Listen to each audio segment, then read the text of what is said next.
Hi guys, welcome to today's message. It's a very important message, so please stick around to the end. Normally, I don't care if you feel like a message doesn't resonate with you, you feel like it's not your reading. You don't have to listen, but this time I have some things to say that are useful to know for all twin flames, whether you're a divine feminine or a divine masculine. And before I begin, though, to my first subscribers, thank you so much for subscribing. It means the world.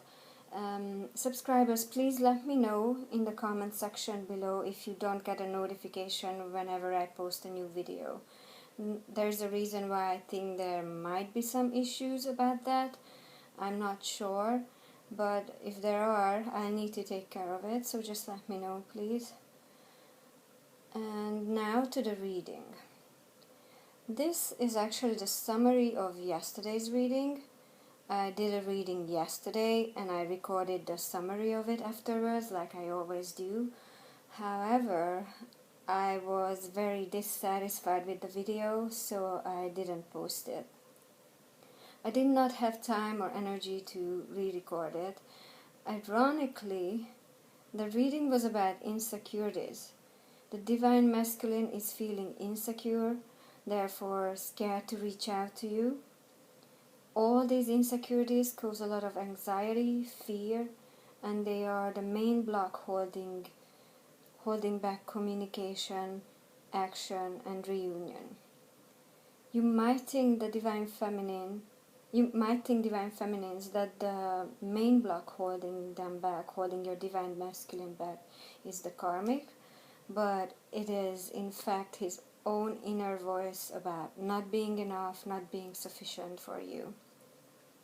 So let's start the reading, and I just want to go over the first column of cards, first column here, before I get to that important message.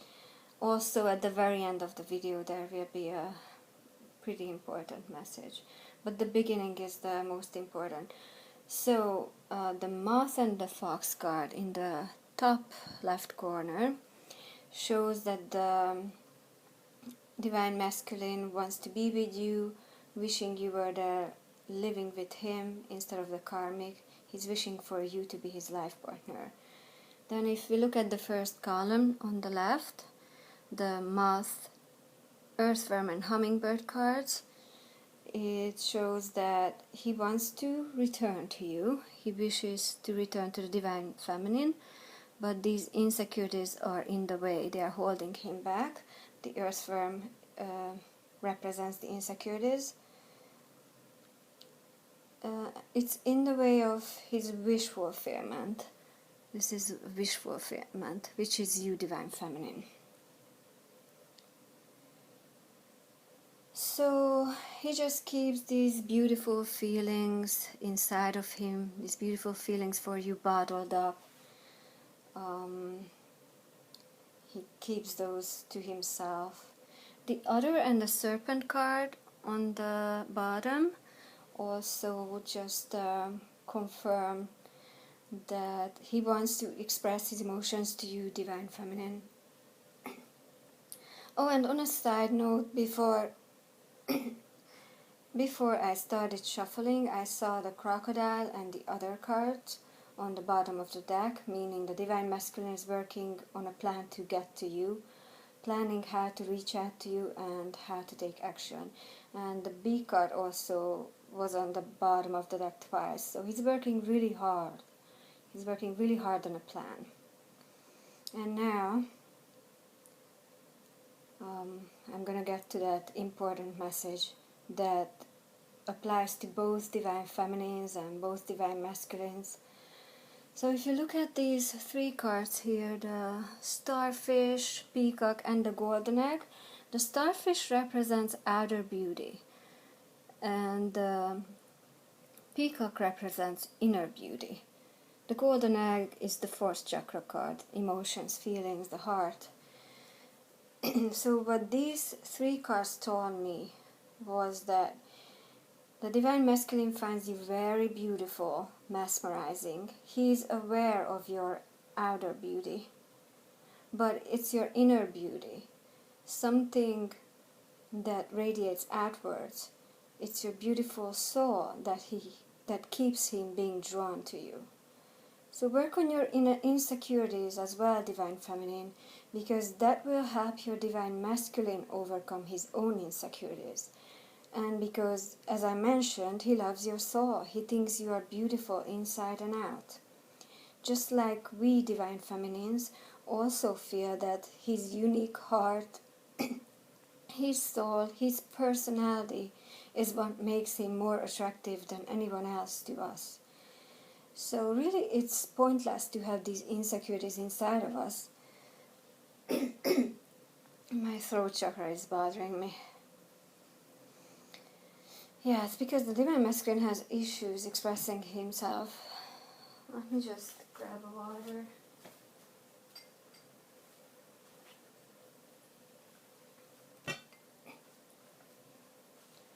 So, where was I? It's pointless to have these insecurities inside of us when we both feel that our divine counterpart is perfect for us. The truth is, you both feel that the other person is all you want, the only one you want to be with. If there were any rejections in the past by either one of you, that's because one of you didn't realize it consciously at the time. You didn't realize it consciously that you loved the other person, you were in love with the other person, but unconsciously you knew it, you felt it. So it had nothing to do, these rejections had nothing to do with the person who got rejected. It wasn't because that person who got rejected wasn't enough. It had to do with unresolved blocks of the so-called runner, unhealed wounds of past traumas, and so on. Many reasons, there can be many reasons. But it's not because you are not good enough, or you're not pretty enough, or you're not successful enough, or not smart enough. Just insert your own insecurities here. So just remember that, and if a long time has passed since you two have seen each other, and you're worried that you look very different than the last time you met, it doesn't matter how much your appearance has changed. He is in love with your soul, you're in love with his soul, because you are the same soul. This is unconditional love. You love each other unconditionally, no matter what. So just remember all that next time these insecurities creep back inside your head. We are all humans, we all have some insecurities. It's a process to get rid of them, but just try your best not to let these negative thoughts about self-image in. I'm actually glad I delayed my video and didn't post it yesterday, because I feel like this is such an important message to both Divine Feminines and Divine Masculines, if there are any Divine Masculines watching this. I'm glad I took the time to find the best way to express myself, which, by the way, I struggled with even more than usual yesterday, because the Divine Masculine is also struggling with figuring out how to express his feelings to you, and it has to do with those insecurities creating massive anxiety and fear. I picked up on a lot of anxiety during the reading, and I think this was the first reading ever that I genuinely did not enjoy the reading. I just physically felt unwell. I felt so anxious during the whole time and even afterwards. So back to the reading. Let's go to the second column of cards. The fox, lamb, and elephant. The lamb represents the Divine Masculine's inner voice, telling him that he's not good enough, he's not this, he's not that. This inner voice is causing insecurities. So the inner voice and the insecurities right next to each other. I don't know why he's listening to it. You shouldn't listen to those kind of inner voices either, Divine Feminine. So the elephant shows that the elephant represents blocks, obstacles. The elephant shows that this is the main block, the main obstacle, which is in your way, which is in the two of you, your way. The snake card down here just shows that the divine masculine feels like he's running out of time. He's afraid that he's running out of time. You might feel this way as well, divine feminine, like the two of you are running out of time.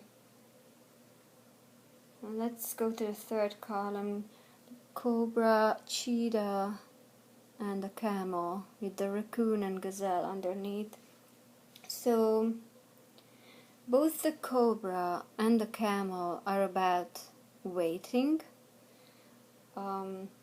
The cheetah is about taking action. So what's making the divine masculine wait and not take action toward you right now is again the insecurities and this inner voice.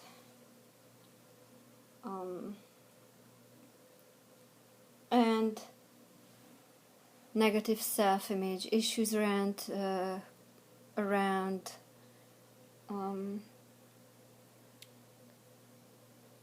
self-confidence, self-image.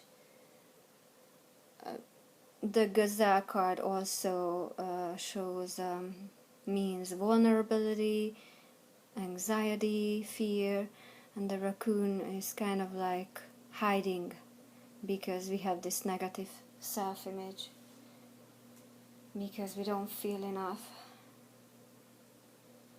He's been back and forth, by the way. The divine masculine has been back and forth about whether to take action or to wait, waiting for the right time, the right opportunity to take action. Let's go to the dragon, frog, hawk, and fish cards with the upside down swan and crow underneath.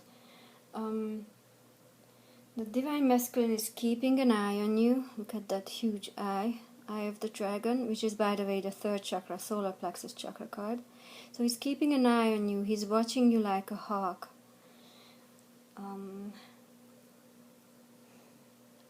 He has shifted his focus. The fish means change of focus. He has shifted his focus from the karmic to the divine feminine. He's keeping an eye on you, not just in the physical world, but in the spiritual world as well. The crow card represents magic, psychic abilities, the spiritual realm, and the upside down swan card. It's upside down, you can tell from the word swan, because it's a mirror image, so otherwise you wouldn't be able to tell. So the upside down swan card means, among other things, lack of vision. So he's maybe watching you in the 3D world on social media, but not being able to see much. Maybe you don't do much on social media. He feels like he needs to know more about you. He has questions about you that he's looking to find answers to, and he's possibly looking for a third person's help to get answers, find out more about you. Maybe a psychic, a tarot reader, I don't know. And the frog and the hawk card, I skipped the frog there. All these feelings he has for you that he keeps bottled up, all these feelings are a burden. He needs to put this burden down, needs to open up to you.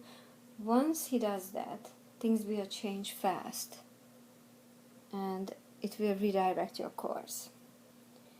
Let's go to the last column: nightingale, lizard, scorpion card with the beaver under it, and the upside down horse. He's finding courage, which is this card. He's finding courage to talk to you, to communicate, to rush in with a love offer, to come clean about his feelings for you.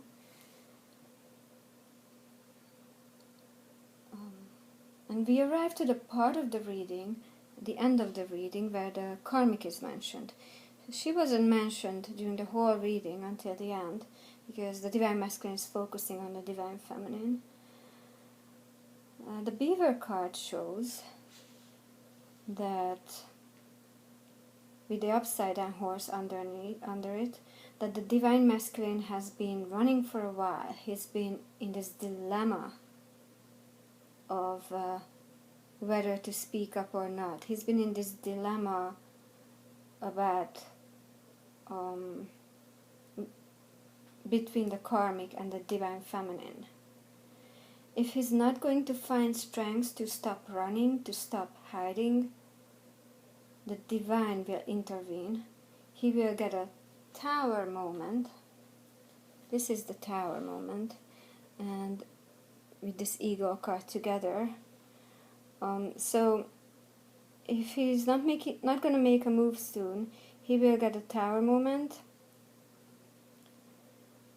Something that will change his fate, shake up his life, something that won't feel good at first. It will be uncomfortable, but also this Tower moment has something to do with his marriage. This card, together with the wolf, the spider and the wolf, means long-term commitment. It's a serious commitment. If they are not married, then they have children together or some kind of big commitment. So this Tower card will have to do with his marriage, his karmic relationship.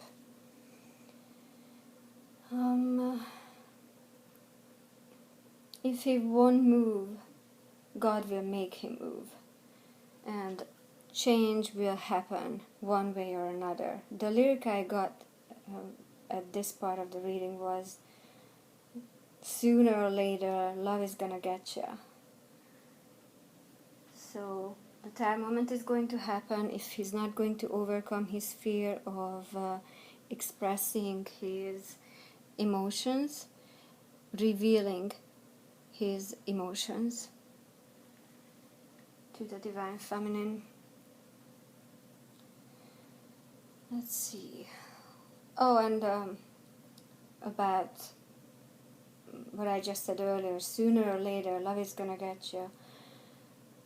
I said sooner or later because I don't know how much time he has left until this Tower moment arrives, but Divine Feminine, you can help speed up the healing process by working on your own insecurities, as I mentioned in the first half of the reading.